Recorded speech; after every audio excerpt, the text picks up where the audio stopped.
మీనరాశి.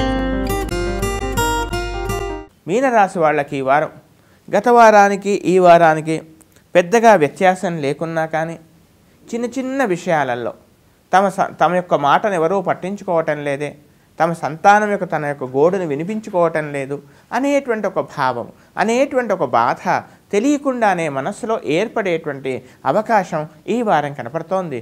అంతేకాకుండా ముఖ్యంగా ప్రయాణాల్లో విలువైనటువంటి వస్తువులు కానీ డాక్యుమెంట్స్ కానీ తగు విధంగా జాగ్రత్త పరచుకోవాల్సిందిగా చెప్పవలసినటువంటి ముఖ్యమైనటువంటి గమనిక.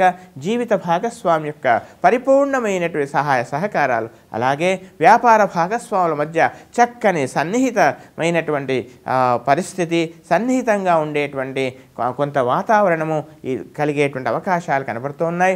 ఆర్థికంగా చక్కగా నిలదొక్కునే అవకాశం కూడా కనపడుతోంది.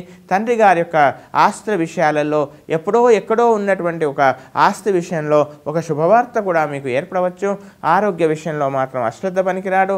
వాహనాలు నడిపే సమయంలో కూడా తగు జాగ్రత్తలు తీసుకోవాల్సిందిగా చెప్పవలసినటువంటి ముఖ్యమైనటువంటి గమనిక. గర్భిణీ స్త్రీలు తగు జాగ్రత్తగా ఉండాలి. వైద్యుని యొక్క చక్కని పర్యవేక్షణ కానీ వైద్య సలహాలు కానీ పాటించడంలో ఏమాత్రం నిర్లక్ష్యం తగదని చెప్పవలసిన ముఖ్యమైన గమనిక. విదేశాలకు వెళ్ళాలనుకునేటువంటి ప్రయత్నంలో ఒక అమృతహస్తం వల్ల మీకు కొంత మేలు జరిగేటువంటి అవకాశాలు ఈ వారం కనపడుతూ ఉన్నాయి. విద్యార్థులకు చక్కగా ఉంది, చక్కగా కృషి చేయండి, చక్కని ఫలితాలు పొందుతారు. అవివాహితులకి వివాహ సంబంధాలు నిశ్చయం కావడంలో కూడా ఈ వారం అనుకూలంగా ఉంది. ఇంకా ఉత్తమమైనటువంటి ఫలితాల కొరకు ప్రతిరోజు కూడా రాహు కేతు స్తోత్రాన్ని ఎట్టి బస్సులో మానకండి. అంగారక స్తోత్రం అన్ని విధాలా రక్షిస్తుంది.